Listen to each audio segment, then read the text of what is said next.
Welcome, everyone, to the All About Nothing podcast, kind of daily show. I am Barrett Gruber, host of the All About Nothing podcast. You can find me across all social media at Barrett Gruber. With me is Brock, coordinator of the Soda City Comic Con, coming up this weekend, August 22nd, 23rd at the Columbia Metropolitan Convention Center. Tickets still available. They'll be available at the door. Make sure that you come out and join us. It is going to be an absolutely epic weekend in pop culture and comics and pinball games and all of that. Everything. You would think you work for us. Hype man. You're the hype man. You're a hype man. Do I need to bring my bullhorn to scream at the people in line? Yeah? Maybe. Okay. Actually, yeah. Maybe. It's not the worst thing to bring. We could do that. If you want to participate in the show, you can do that. You can chat with us on YouTube, Twitch, or Facebook. You can find links at the top of our webpage, theallaboutnothing.com. Please follow and subscribe wherever it is you are watching or hearing us. Let us get started. So first of all, we didn't do an episode Monday. Yeah, I propose that we change the name of the show to the Kind of Weekly Show because Kind of Daily's falling off. I was in. You were just like, I was in. Well, someone's coming to visit. I can't even remember why I didn't. Look who came to see me. It's our mascot. It's a puppy. And she went to the groomers last week. Look how cute and fluffy she is. That is nice. Yes. That is nice. She's super cute. Yeah, it's Kiko. We see. All right, go play. I can't remember what. I had an interview. I was interviewing Richard Rissick, who is running for Attorney General for the Democratic Party in the November election. He is the nominee for Attorney General. So that's why. So but the curse is still real. Son right? of a bitch. Do you want me to endorse you for mayor? Is that what you're asking for? Because I'm not running. But yeah, get somebody on here that's going to win, bruh. He's running for Secretary of State. I interviewed. No, he's running for Attorney General. I have interviewed some winners. Give me a second. I can think of some. Yeah, you've won. Yeah, you won. Also. Russell Ott, he's won state senate. Yeah, so Yeah, I like him. I've met him. Nice guy. I would not say that I had any influence in his win, but I am still pleased that he did win. I can say that for certain. But I'm interviewing Zion Khalifa, who is running against Joe Wilson here in the congressional 2. Yeah, I know you make face, but Joe Wilson is. Joe Wilson is nothing if not completely useless for the state of South Carolina. I mean, Joe means jobs. Has he? I mean, even I haven't seen any, but literally in the 25 years that he has been in this position, I think the only thing that he has actually done that his name was on is rename a post office for the person that he succeeded. So that's it. 25 years. Well, he yelled at Obama. Yell out. You know what? That was a very profitable night. He raised $1 million on that. So that wasn't the worst strategy. I got to give him a little bit of credit. Did I tell you? So when that happened back in 2009, I was actually a contracted photographer for the AP, and I took pictures outside of Joe Wilson's office because there was a crowd of protesters after that happened, and I took pictures. The AP was posting those pictures almost in real time on their news page, and Joe Wilson had the West Columbia Police Department come and escort me off of the property. Like they came and found me and removed me from the property for taking pictures. There was probably 80 or 90 people out there protesting against him. So, I mean, you could have stood on the sidewalk and there wasn't anything they could have done. Yeah, well, I just decided that I had earned my $300 for the day and I was going home. Fair enough. Fair enough. Let's talk about real quick Soda City Soda City Comic Con coming up this weekend. Doors are going to open at 10 on Saturday, 11 on for VIP. 9:30 for VIP. Are there VIP tickets still available, or are they gone yet?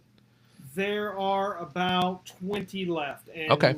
We've got the rest of this evening, all day tomorrow, all day Friday, and I think they cut off Friday at 8 o'clock or noon or something. They cut off Friday. If there's still a few left, we'll probably extend them on. But we want to have almost all our VIP packets made. So if you're looking for VIP, we do expect them to sell out. It's totally, there's more value than the cost. So, and the only way to get them is online. I mean, if there were a few extra and somebody asked for one, I mean, we could throw one together, but that's not really what we're looking to do.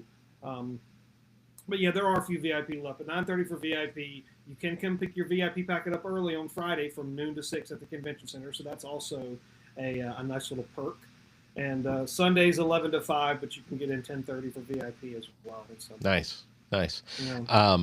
The lineup for the con, of course, we got the big one that I'm excited about, Peter Weller. I wanted to just first say I did actually watch The Adventures of Banzai, Buckaroo. No, it's Buckaroo Banzai, through the eighth dimension.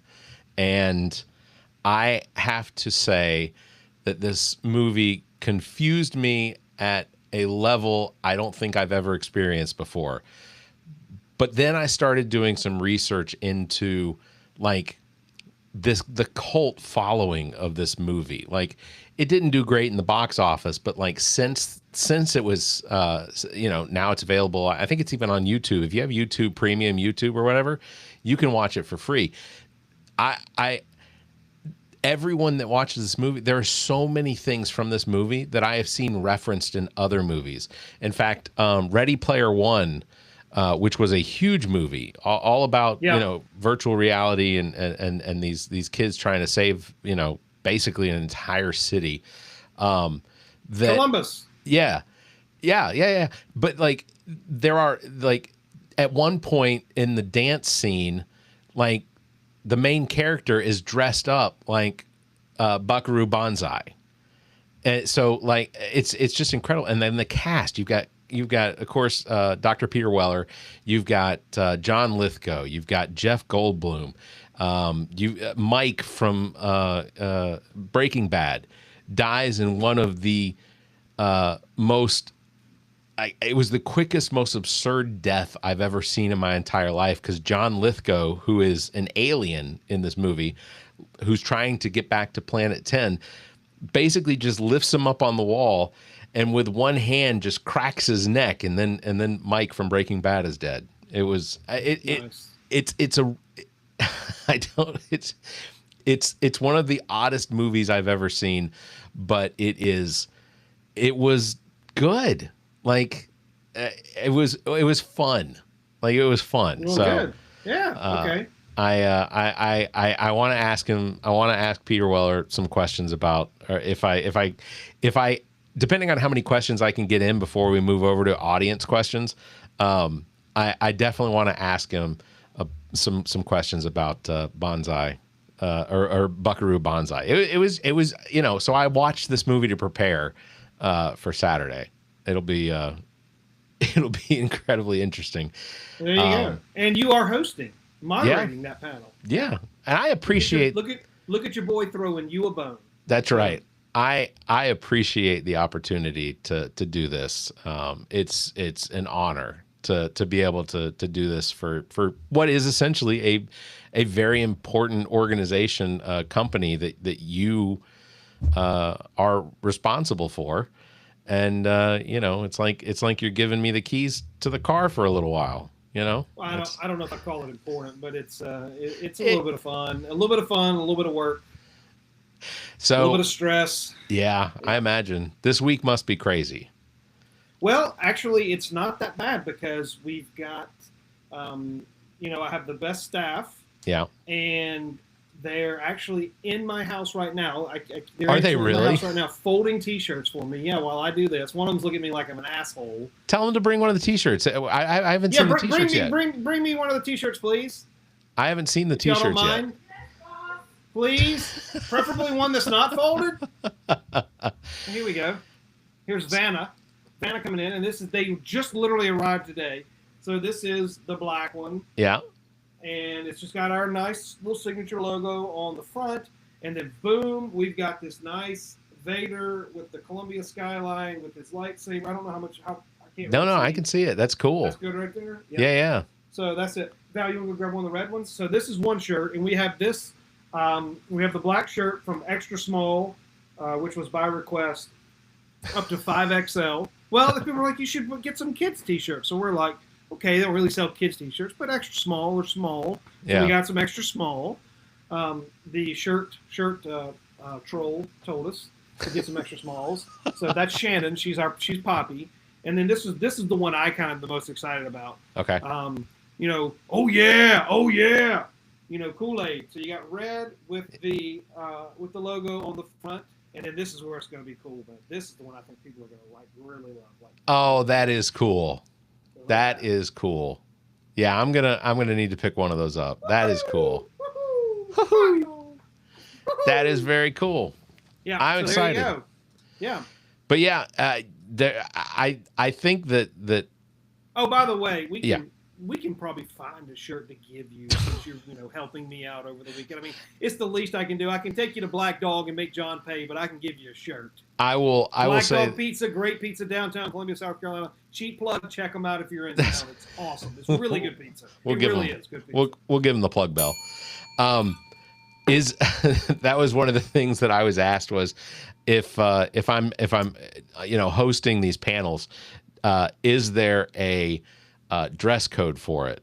And yes, I thought, wear clothes. Yeah, well, okay, that's fair. But I was slightly concerned that I needed to make sure I had my tux ready, or which I think that would have been entertaining. I mean, I think if you walked out full blown tux, I think that it would be like, oh shit, this is the classiest. I mean, you look at me like what I'm rocking right now. It's Christmas in August. I just got out of the shower and threw on my J. Crew Christmas pajamas because I'm like shutting down for the day. I've already loaded up my truck. I'm off work for the rest of the week. Like, we're doing WACH interview in the morning, and then like we're ready to go. Like it's rubber on the road. So I'm in like wind down mode. But I think that if you showed up in a full tux with tails and everything, I think that'd be awesome. I'll even cover your dry cleaning bill after the fact. That would be nuts. Like you walk up there like you're Caesar Flickerman from Hunger Games or something. Yeah. Get some big spiked up blue hair or something, and yeah. I realize I really hyped that up, but I don't own a tux. Yeah, I'm sorry. Steve and I were talking earlier today, and we kind of had a running joke that we were talking about, RoboCop, and it'd be funny like if RoboCop's wang is like the stick that they use in Men in Black. So if you had one of those things, he whips it out, and you shocks and you lose your memory after, whatever. Just There was there's a video. We can edit that out. I'm afraid not. This is live. There was a video Zach sent me of them talking about Peter Weller or Dr. Peter Weller when he was filming RoboCop, and in the scene towards the end where he's got the mask off and he's walking on the scaffolding up on top, that apparently there is a story that he would not allow them to start the actual filming of that scene until he got some Oreos. Have you ever heard this? No, but you know what?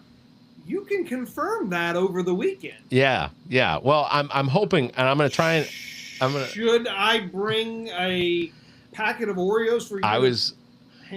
I was thinking that I might grab some Oreos at a convenience store that I can just have there. But I was also thinking, because Lauren and her husband are fantastic with the production value. I don't know if there's an opportunity to potentially have her queue up something on the screens. We're going to have the two big screens? Yeah. Oh, yeah. We could potentially queue up that story because he plays it. Dr. Peter Weller plays it so straight. Like he has no idea what the director or the person telling the story is talking about. And then at the very end, he finally breaks down laughing because okay, yeah, the joke's out. Yeah, I did this or whatever. But he literally the director said that he went to him with a handful of Oreos and shoved it in his own face. Anyway, I don't want to ruin it, but it's quite funny. Quite funny. Well, you can. I'm assuming you're going to come down on Friday and get a lay of the land and all that stuff. Well, Lauren will be setting up. I mean, you can queue up all that kind of stuff and just make sure that when we're going to have to, between not to, reveal too much of the secret sauce, but, you two will need some sort of signals. We got signals to know when it's time to wrap up and all that other stuff. And, yeah, I might tell her just to hit me in the face or in the eye with like one of those high-powered laser beams. Because last time I was on with Leroy, she literally had to walk halfway down the aisle and waving her hands at us because I think we had gone over like 3 or 4 minutes, and she was like, "We gotta go." Yeah, we need to get one of those like big like clocks, that had like a countdown at the back so you can see it. That would be the worst idea. Well, when I was doing stand-up, we just had a red light in the back. They would flip a red light on, and that's how we knew our time was up. So I think that's still how they do it. They might anyway. So Dr. Peter Weller, of course, Robocop, Buckaroo Banzai. He was in Star Trek Into Darkness. I mean, like he's got an outstanding career. Also, some of the other actors and voiceover artists, Curtis Armstrong from Revenge of the Nerds, Julia Montgomery from Revenge of the Nerds, Larry B. Scott from Revenge of the Nerds. We've got 2 of the X-Men 97 voiceover artists, Catherine Disher, who is, of course, Jean Grey, Chris Britton, who also has an outstanding acting career. He is the voice of Sinister, which is awesome because Sinister made an appearance in X-Men 97, but there is talk, and actually, it's not even talk anymore. Apparently, Adam Driver has been cast as Mr. Sinister. That's what I've heard. Yeah. For Secret Wars.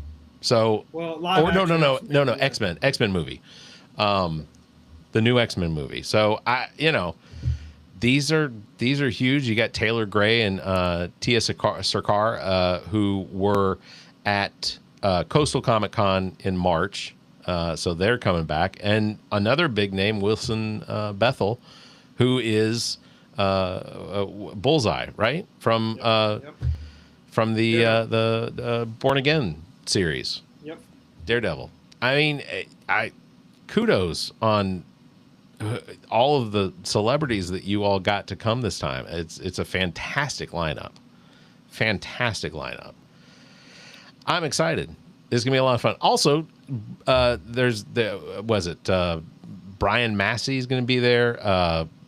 Bryn April. Bryn April or Bryn April. I don't know how she says it. We'll figure it out on Saturday or Friday when we pick them up. But yeah, we got a little anime, a little Marvel, some classics, an up and comer in Wilson. Some 80s icons. It's just a nice, well-rounded lineup.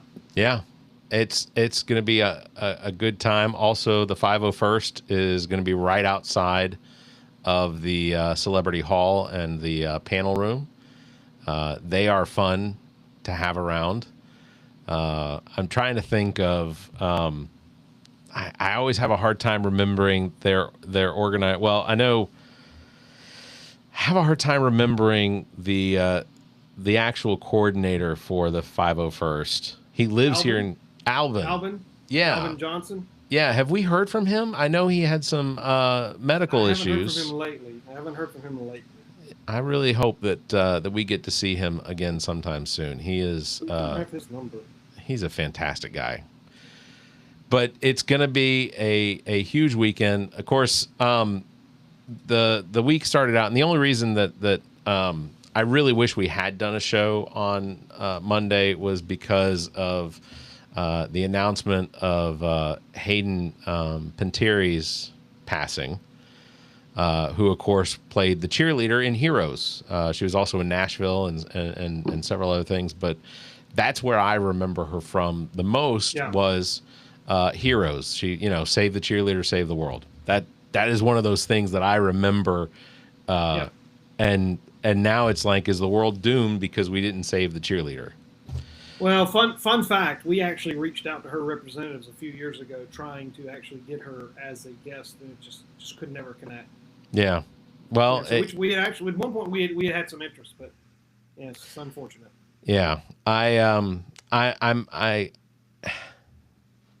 What they initially reported was that she had gone into cardiac arrest. And then there was some speculation made because apparently first responders said that they either found pills or drugs or something like that when they came to assist initially, but that is purely speculation. I know that she had a pretty intense battle with addiction over the course of the last 15 years or so, and but it really seemed like, I mean, she wrote a book, she was doing interviews about that specific time in her life, and I felt like just in some of the stuff that I had read or that I had heard was that was over, that she had, you know, because when you're an addict, you're always an addict. You're just always fighting the behavior of an addict. You're always trying to break yourselves away from it. It's kind of like alcoholism.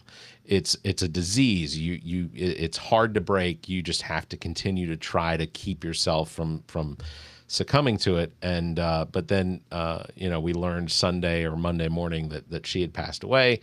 The autopsy came back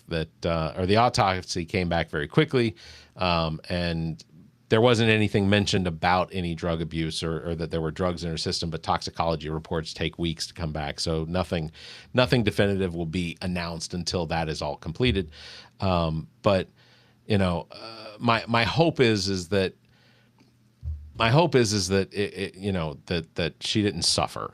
I think that every interview I ever saw with her, any time I heard someone talk about her, it always seemed as though this was a sincerely sweet person.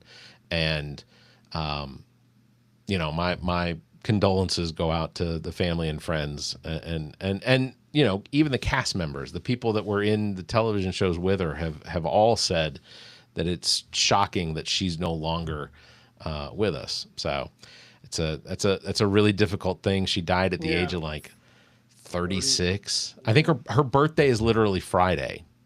Her birthday is literally this Friday. She would be 37, I guess. Was shocking. So, but yeah, that was one of the things I wanted to talk about as well. I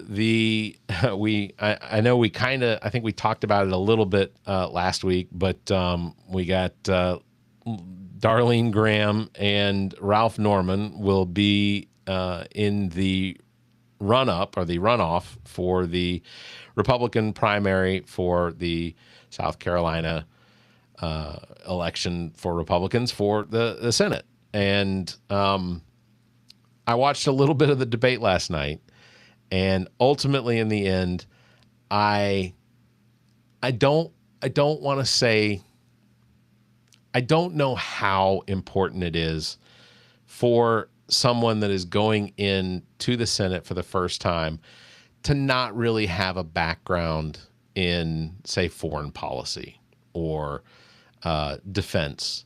But they asked Darlene Graham a very specific question about her stance or what have you on the relationship of the United States with Taiwan in the South China Sea.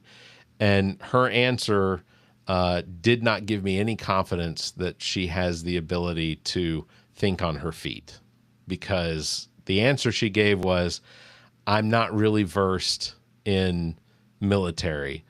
My brother was in the military. My father was in the military. And that was as far as it went.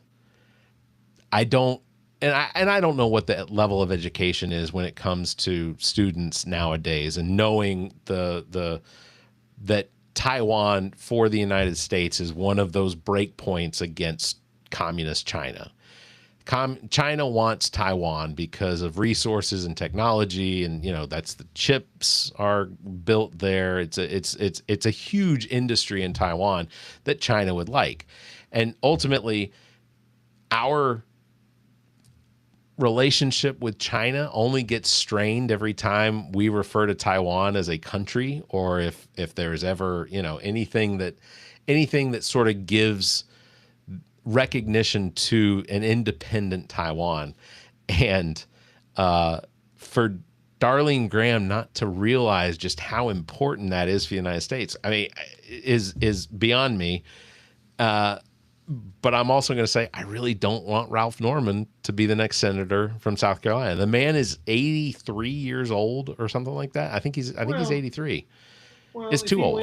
If he wins, we'll just be doing this again in a couple of years more. So Exactly. look at it like that. But yeah, I think that she. I mean, on the one hand, you kind of want to say kudos to you because you kind of. I mean, you didn't make up some BS answer. You just kind of told the truth. Like I I'm not agree. really versed on this, but it's not very hard for an individual with any level of decent common sense to kind of realize the U.S. and Taiwan share a very strategic partnership, and it's imperative that the U.S. maintain that partnership, if for no other reason to, like you said, be able to manufacture high-end semis like Taiwan Semiconductors, headquartered in Taiwan. Yeah. I'm sure SanDisk and Samsung and some of these other companies between Taiwan and South Korea. I mean, most of your semiconductors and your wafers and all that, that's where they come from. And if nothing more, they have the technology and they're willing and happy to share it with us and bring manufacturing over here. I know Taiwan Semi is opening up a massive assembly or manufacturing plant, I think in Arizona. They announced that a couple of years ago. And it's, the push. I know the U.S. government invested money in Intel. They took a stake in Intel, which is a little unusual, but whatever is what it is. But there's going to be a push to move manufacturing of high-end semiconductors, GPUs, all that stuff. You think NVIDIA, you think Intel, you think Taiwan Semi, you think Western Digital. A lot of these companies is to ensure that we have the latest and greatest technology. And not only that, we have access to it, and then we can actually get them to bring it over here to the U.S. Right. So we don't have to worry about if shit hits the fan in the South China Sea and Taiwan. But we also have an agreement with them that, if you are attacked, the U.S. is there to defend you. It's kind of like a NATO agreement. Attack on one is attack on all. Like they attack you, we're coming. Or Yeah. I mean, we're already there. I mean, we have the Pacific Fleet, and I'm sure they're out there. Yeah. So to not know that Taiwan is a very strategic partnership and friend of the U.S. I mean, that's all you'd have to say, really. And Yeah. yes, and of course we need to continue to nurture and grow and reinforce that to make sure that China realizes that you're not just going to show up one day and just take over the whole place, because they probably could in a matter of days. I mean, they could easily. They could what's it called, like a siege. Create a siege. Oh yeah. No, they could absolutely put a blockade around Taiwan, and that would be it. Yep. Yeah. So it's preference said is that. I mean, 49,999,999 South Carolinians know this, Barrett. Apparently, one doesn't. Hold on. You did say 49 million. 49,999,999. Yes, they know all this about Taiwan. Of the 50 million, apparently only one doesn't know. Could you imagine if we had 50 million people in this state?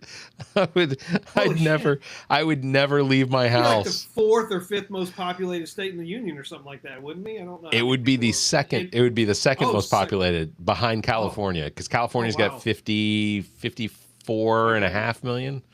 Yeah, that would. Yeah, and man, we'd have like 48 congressional districts or something. I mean, it'd be ridiculous. Everywhere. But we'd have like 48 or 50. I mean, that's it is. That would be still two senators. Just two senators. That's right. And don't even get me started, because as far as I'm concerned, and I don't care who hears this or what they have to say, Montana, North Dakota, South Dakota, Wyoming, and Idaho should just be one state. Two senators. You're talking roughly 3.5 million people between those 5 states or whatever. That's all you need. That you can get your 4 congressional districts out of there, your 2 senators. Like, it's absurd. That grouping of states has fewer people in it than the state of South Carolina. They don't deserve 10 senators. They got some beautiful countryside. I'll never deny that. Call it the Montana territory or whatever. Call the whole thing Montana. I don't care, or the Northwest Territory, whatever. But can we name the capital Hannah? Sure. Be Hannah, Montana. Hannah, Montana. There we go. but the fact that those 5 states combined have 10 senators to them, 10, that is a fifth of all of the Senate, or no, it's a tenth of it. Sorry, there's 100 senators, but that's a tenth of the senators. You know, the power that has is just... Well, but on the flip side, they only have 5 or 6 House members, so you know. Yeah. So yeah, that's kind of how that works. So. Preference is right. If there were 47 or 48 million, 49 million people here in South Carolina, it would absolutely be a nightmare getting to the gym, regardless of the time of day. Absolutely. 100%. I love how the viewers assume that at least that both of us go to the gym. There's one of us that goes. I'll let them figure out who it is. Show of hands. It's not me. Oh, I was going to say it's definitely. No, it's definitely you. It's you. Oh, I know it's you. I just not me. Actually, and I'm going to give a shout out to the Planet Fitness in Red Bank, South Carolina. Literally opened yesterday. I went there for the first time this morning to do my workout. Very lovely facility. It's laid out very well. It feels a little crowded, but that'll wear off. Yeah. Well, I mean, when I say crowded, I mean as far as like how they have all of the equipment laid out. It feels jammed in there. But because I go at 3:30 in the morning and there is no crowd, which is perfect for me because I don't have to make eye contact with anybody. Favorite part of going to the gym. Come on, Brock, there are too many people going to the gym to just socialize. Like, I see, even when I'm there at 3:30 in the morning, I see them. They're all just, they're hanging out, they're talking. And I'm, in my head, I'm trying to accomplish something before I have to go home and shower and start working for the day. Like, it's just, I don't know. And maybe it's because I don't have anybody to go to talk to them. Nobody says you have to talk to them. I know. And I appreciate that I don't have to talk to them. It's lovely. I appreciate it. Trust me, by the end of this weekend, I will probably feel peopled out.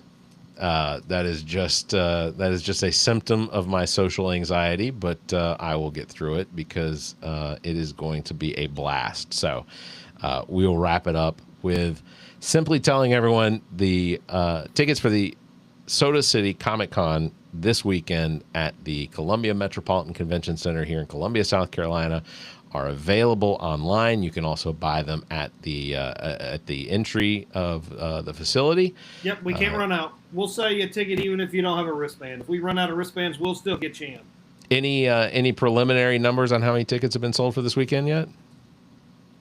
I don't know. I mean, the last 2-3 days leading up to the event are bonkers. So yeah, it's you don't really know. I think we're gonna have a good crowd. It just feels good. I think people are excited. It gives people something to do. It's going to be nice and cool indoors. It's not going to be super hot this weekend. Yeah, it's not. It's going to rain in the late evening and cool everything off. It's not going to rain during the show, so come out and dress up too. Dress up, yeah. Dress up. I am hoping that one of the things that I want to do because you've kind of granted me creative ability for this to create shorts and things like that. I need to legitimately get some really good video B-roll for next year's all the reels that we're going to do for that, because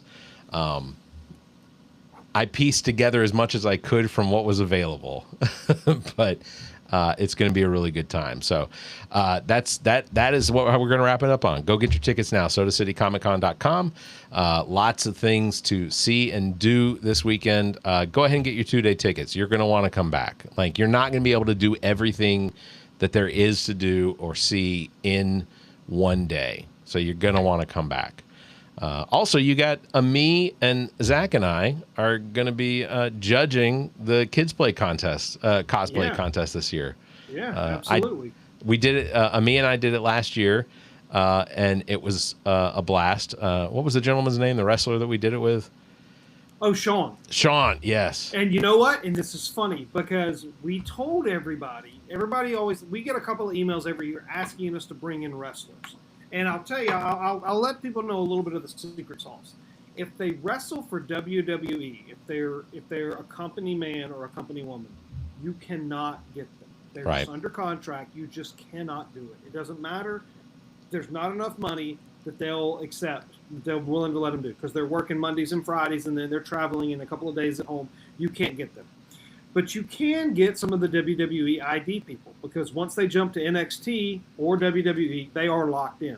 Now you can get some AEW people, but that's just basic. I mean, there's only one wrestling, and we're WWE fans in my house.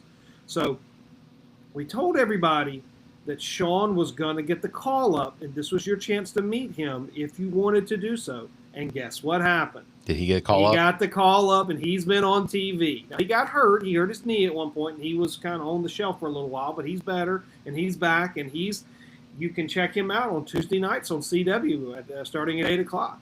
That's is on awesome. NXT, and he's an NXT superstar, and he will one day, he will be a WWE superstar. Mark my words. He will make it to the main roster, either on SmackDown or Raw, and I hope one day that we actually get to go see him, and I'll hold up my picture that Ethan has with him, and what's his name? Who's the other guy? Jackson? Yeah, Jackson, yep. Yeah. They were a trip. They were absolutely last year either between those two or John Heater. Those were my favorite interviews last year. Like Zach got to do the interview with John Heater, but doing Jackson and Sean was just epic because they were. There's my boy right there. I want to show holding up the NXT. No, that's not the NXT. That's the Evolve title. He was so happy he got to hold that belt. I mean, he was on cloud 9. That's awesome. So, yeah. That's awesome. But yeah, they were epic. And congratulations, Sean, because that's awesome. Absolutely. Well deserved. Outside of the wrestling, he was an absolute sweetheart. Like that's the only way to describe him. He was just so friendly, and how he interacted, how I watched him interact with people was just fantastic. Jackson was fun. He was fun. He was always on character, but just they were fun. I really got to meet him. So they put on a hell of a panel. Yep. We will wrap it up this episode as the last episode before Soda City Comic Con. Again, sodacitycomiccon.com. Tickets available at the door as well, but you can buy your tickets online if you'd like. And Saturday, 10 a.m. to 6 p.m. Sunday is 11 to 5. And plenty of panels, so many vendors. It's going to be an absolute blast. Make sure you get your tickets or get your tickets to the door and come out because it's going to be an absolute fun time. So yeah, it's going to be a good time. Going to do it for this episode. Big thanks to everybody for watching. Thanks for listening. Don't forget you can follow me at Barrett Gruber. That's me. Thanks for liking and hitting that bell. Brock here as well. Go to sodacitycomiccon.com and follow all of the social media accounts. Announcements come out through there. Also, at some point, I guess we'll be announcing Coastal Comic Con in March. So that will be a topic coming up in future episodes. So yep, that's and it. we can. I've got a council meeting next Monday, so depending on how long that takes, we might not be able to pop in, or Bear will have to run solo. But we can definitely do a recap episode at a minimum on Wednesday. Today. Well, and I can announce it. Zach is coming back to the All About Nothing podcast. He's got his schedules freeing up, so we'll be able to. Get booted. No, quit that. All right. Thanks for liking and hitting that bell. If you can, give us a 5-star review, leave a comment. Until next time, you all stay safe, be kind, and keep your hands to yourself.